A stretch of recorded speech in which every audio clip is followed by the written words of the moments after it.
सदर अस्पताल में बटा जच्चा बच्चा किट, सरकार की योजना से महिलाओं को मिली राहत। भागलपुर सदर अस्पताल में सोमवार को नवप्रसूता महिलाओं को जच्चा बच्चा किट बांटा गया, जो बिहार सरकार की मातृ एवं शिशु स्वास्थ्य योजना का हिस्सा है। इस किट में पोषण युक्त आहार, जरूरी दवाएं और स्वच्छता सामग्री शामिल है, जिससे मां और बच्चे को बेहतर देखभाल मिल सके। अस्पताल प्रभारी डॉक्टर राजू कुमार और प्रबंधक आशुतोष कुमार ने किट सौंपते हुए बताया कि यह पहल ग्रामीण महिलाओं के स्वास्थ्य के लिए सरकार का सराहनीय कदम है। लाभान्वित महिला मुस्कान ने इस सुविधा पर संतोष जताया और कहा कि इससे गांव की महिलाएं खुद को सुरक्षित महसूस कर रही है। ठीक है, हाँ।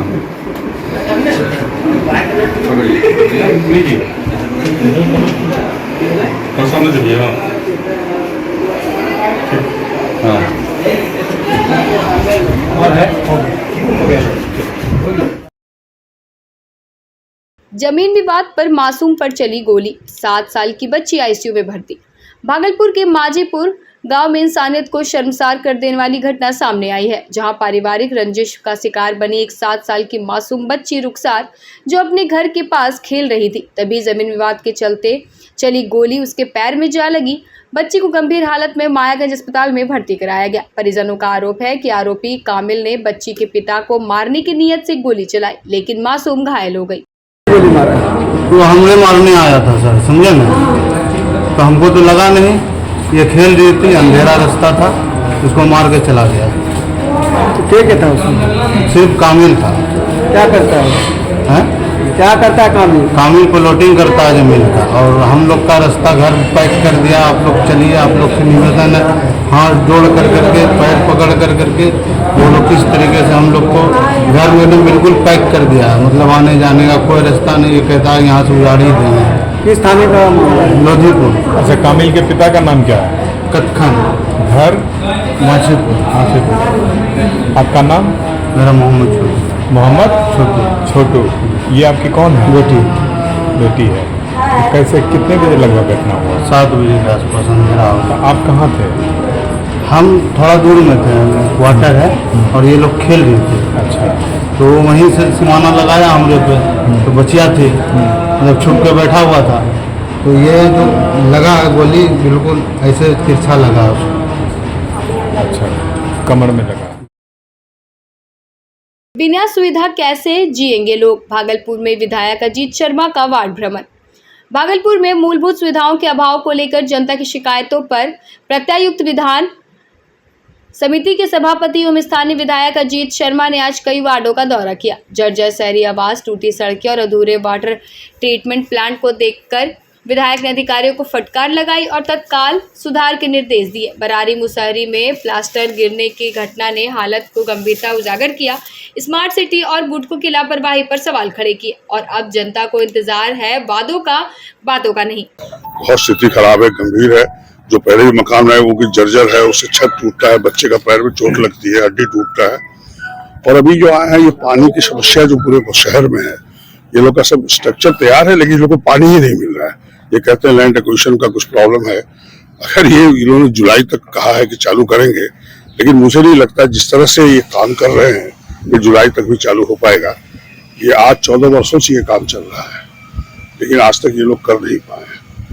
तो इसे डायरेक्शन करके देख रहे हैं कि जल्द से जल्द ये चालू हो। इन्होंने कहा है कि जुलाई तक चालू करेंगे। हमारे इस कमेटी के, प्रत्येक कमेटी के सभापति आदरणीय अजीत शर्मा सर के साथ टीम आई हुई है, और जिस तरीके के प्रशासनिक विफलता हम लोग को देखने को मिल रहा है, तो इसको फिर से 26 तारीख को पटना में एक बैठक रखी गई है।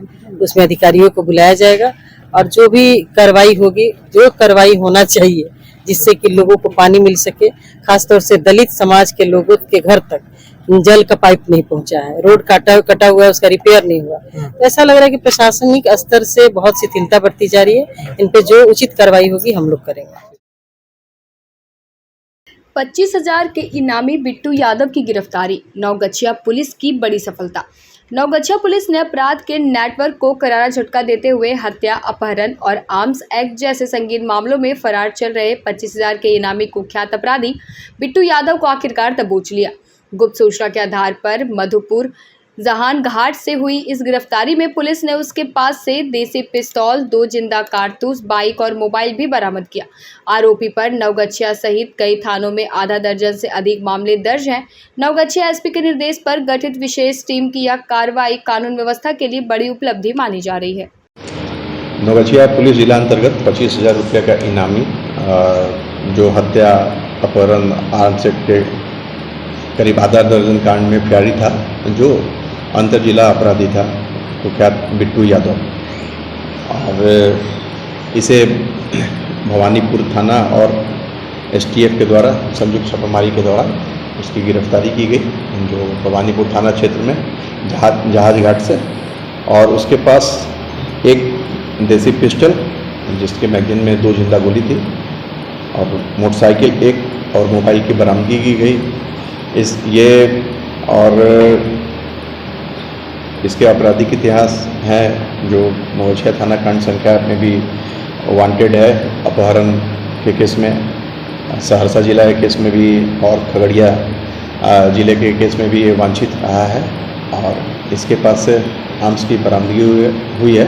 इस संबंध में भवानीपुर थाना कांड संख्या 112-25 संबंधित आर्म्स एक्ट की धारा के अंतर्गत दर्ज किया गया है।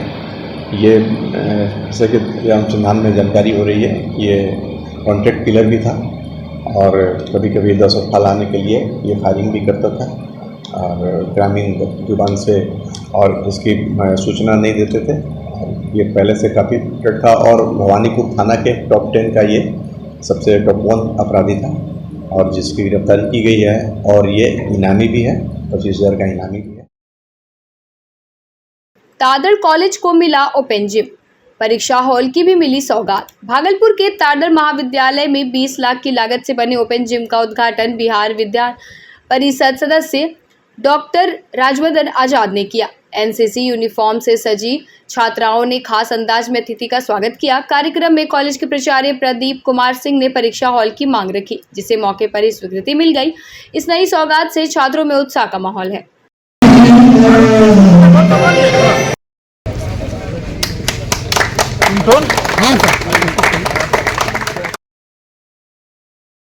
पुष्पम प्रिया का बड़ा हमला, जनसुराज को बताया डस्टबिन पार्टी। टीपीपी प्रमुख पुष्पम प्रिया चौधरी ने प्रशांत किशोर और चिराग पासवान पर सीधा हमला बोलते हुए जनसुराज पार्टी को डस्टबिन पार्टी करार दिया। उन्होंने कहा कि बिहार की महानता की वापसी हमारा एजेंडा है और सिर्फ अच्छे भाषणों से राज्य नहीं बदलता। उन्होंने पुरानी राजनीति पर निशाना साधते हुए कहा कि हम नई पीढ़ी को मौका दे रहे हैं, जबकि दूसरे दल पुराने नेताओं को उठाकर चल रहे हैं। आत्मनिर्भर और वैश्विक पहचान वाला बिहार बनाने की उनकी अपील अब सियासी गर्मी बढ़ा रही है। लेकिन हमने ये वास्तविकता समझी है पिछले 5 वर्षों में कि ये सारी चीज़ों के साथ एक महत्वपूर्ण ये चीज़ भी है कि अभी देश की जो सच्चाई है वो गठबंधन की सच्चाई है। 243 सीट्स पे हम तैयारी कर रहे हैं, लेकिन अगर कोई विजन की बात करेगा, वो सारी बातें जो हमने अभी आपको कही, वाकई में किसी को अगर बिहार बदलने में कोई इंटरेस्ट होगा, विजन डॉक्यूमेंट बनाने की बात करेगा, कॉमन मिनिमम प्रोग्राम बनाने की बात करेगा, तो हम उनके साथ जाने की सोचेंगे। यही बात सच्चाई है। अब वो महागठबंधन हो या एनडीए हो, अभी तक ऐसा कुछ भी करता हुआ नजर नहीं आ रहा कोई। बीच में मैडम आपकी मुख्य उद्देश्य यह है महायान यात्रा का कि बिहार को उसकी महानता की वापसी के लिए वो उस गौरव का एहसास दिलाना है जो 2020 से पुष्पम प्रिया चौधरी जी लगातार कर रही हैं। बिहार के उद्योग धंधों को दिखा रही हैं, खेती की संभावनाओं को दिखा रही हैं, और साथ ही साथ जो वंचित लोग हैं, जो दलित हैं, पिछड़े हैं, उनके साथ जा करके, उनके गाँव में जा करके उनसे मिल रही हैं। जैसे कल पीरपैंती गई थी तो वहाँ जो अनुसूचित जनजाति समुदाय है उनसे उन्होंने मुलाकात की काली प्रसाद गांव में जाकर के, और वो वही प्रक्रिया लगातार चल रही है। आगामी विधानसभा चुनाव भी है 2025 का, जिस पर कि सभी सीटों पर प्लूरल्स पार्टी की तैयारी चल रही है। आज प्लूरल्स पार्टी की ओर से एक उम्मीदवारी दावा प्रपत्र भी जारी किया जा रहा है, जो पुष्पम प्रिया चौधरी जी की इच्छा है कि जिस भी जिले में वो जा रही हैं वहाँ आप लोगों के माध्यम से वो जारी करें।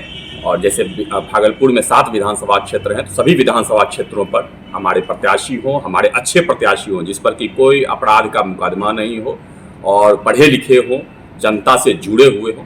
उसी अनुसार से यह प्रपत्र भी फॉर्म भी तैयार किया गया है। महिलाओं पर बढ़ते अत्याचार के खिलाफ जनसुराज का कैंडल मार्च। भागलपुर के घंटाघर चौक से जन सुराज पार्टी ने बिहार में महिलाओं पर हो रहे अत्याचारों के खिलाफ कैंडल मार्च निकाला। यह मार्च कचहरी चौक तक गया, जिसमें पार्टी के कई नेता शामिल हुए। पार्टी की महिला नेत्री सोनी देवी ने बताया कि मुजफ्फरपुर और नवगछिया के रंगरा जैसी घटनाएं महिलाओं के लिए बेहद चिंताजनक है, लेकिन सरकार मौन है। जन सुराज पार्टी ने आज यह कैंडल मार्च निकालकर न्याय की मांग की और सरकार पर चुप्पी पर सवाल किया।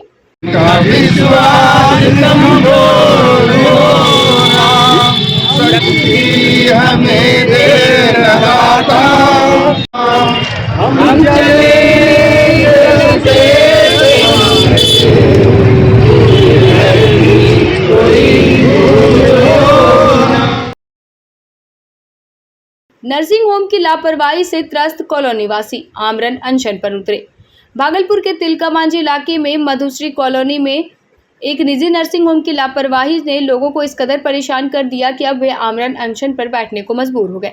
कॉलोनी वासियों का आरोप है कि नर्सिंग होम चिकित्सा कचहरे को सीधे नाले में बहा रहा है और वहां चल रहा ऑक्सीजन प्लांट दिन भर तेज आवाज के साथ इलाके में दहशत में डाल रहा है।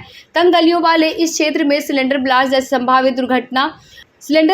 संभावित दुर्घटना का खतरा मंडरा रहा है, लेकिन प्रशासन की चुप्पी अब सवालों के घेरे में है।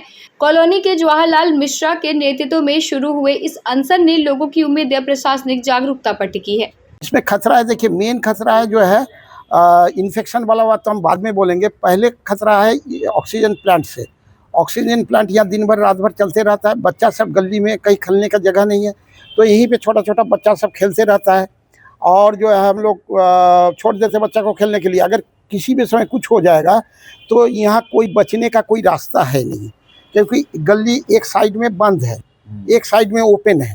तो अगर बीच में ही पड़ जाता है तो इधर कुछ हो जाएगा तो उधर कैसे भाग के जाएगा। डर बना रहता है, एकदम डर बना हुआ रहता है। तो हम लोग सभी समय देखते भी रहते हैं क्या हो रहा है नहीं हो रहा है। अब कितना देखेंगे, कुछ काम रहता है, छोड़ के भी बच्चा को जाना पड़ता है, तो हाँ परेशानी हो जाती है। सभी समय चिंता बना हुआ रहता है। उसके बाद रात में जो है एक तो उम्र होने के चलते हम लोग को नींद नहीं होता, नींद कम हो गया है। उसमें भी दिन भर जो है रात भर जो आवाज़ होते रहता है, रात में स्पेशली जो चारों ओर शांत हो जाता है वातावरण, तो और आवाज़ बहुत भयंकर रूप से होने लगता है, तो उसमें नींद में बहुत खलल। क्या नाम है आपका? मेरा नाम श्यामल कुमार देवनाथ है। हमारा उम्र 67 ईयर्स। ई रिक्शा चोरी, मंदिर परिसर से हुई वाहन चोरी, मालिक ने लगाई बरामदगी की गुहार। बाबा जेठ गौरनाथ महादेव मंदिर में पूजा करने आए एक व्यक्ति की रिक्शा अज्ञात चोरों ने मंदिर के पीछे से चुरा ली। पीड़ित लौथी यादव ने थाने में लिखित शिकायत देकर प्रशासन से वाहन की बरामदगी की मांग की है। यह घटना न केवल पुलिस की सक्रियता पर सवाल खड़े करती है, बल्कि क्षेत्र में बढ़ती चोरी की घटनाओं की ओर भी इशारा करती है। बाबा आपका लोथी यादव घर क्या हुआ आपके साथ? बोला जो रिक्शा चोरी हुआ, टोटो चोरी हुआ? हाँ। कहाँ से? ये ठोर से कहाँ लाए थे वहाँ? यहाँ से सवारी लेकर। अच्छा, आप कहाँ थे? पूजा करने के गया। गाड़ी कहाँ खड़ा किए थे? पुल पे, मंदिर के पीछे। हाँ। फिर उसके बाद क्या हुआ? इसके पास में चालू गाड़ी चोरी हो गई। पूजा करके जो है गाड़ी नहीं खोजे, कहीं नहीं मिला? हाँ, चारों बल खोजे नहीं मिला। क्या नाम बोले आप अपना? लोथी यादव।